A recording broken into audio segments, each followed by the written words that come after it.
निगरान वज़ीर-ए-आज़म अनवारुल हक काकड़ ने कहा है कि पाकिस्तान और मुत्तहिदा अरब इमारात के दरमियान अरबों डॉलर की मुफ़ाहमत की याददाश्तों पर दस्तखत हुए हैं। मुत्तहिदा अरब इमारात के दौरे पर मौजूद निगरान वज़ीर-ए-आज़म ने कौम के नाम ख़ुसूसी पैगाम में बताया कि पाकिस्तान और मुत्तहिदा अरब इमारात के दरमियान अरबों डॉलर की मुफ़ाहमत की याददाश्तों पर दस्तखत हुए हैं।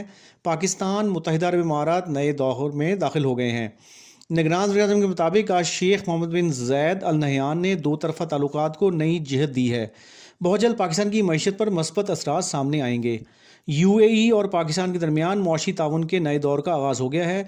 आज इलाकाई इस्तेहकाम स्ट्रेटेजिक ताउन का भी पाक इमारत ताल्लुकात में नए दौर का आगाज़ हुआ है। उनका मजीद कहना था कि मुफाहमत की याददाश्तों पर दस्तखत के मौका पर army chief general Asim Munir और निगरान वफाकी वज़रा भी मौजूद थे। समझौतों पर दस्तखत की तकरीब में यूएई के वज़रा ने भी शिरकत की।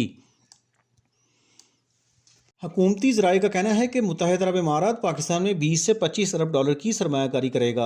ज़राए के मुताबिक तवानाई, port operations projects, waste water treatment के शोबों, फूड सिक्योरिटी, लॉजिस्टिक्स और शोबा मादनियात में सरमायाकारी की जाएगी।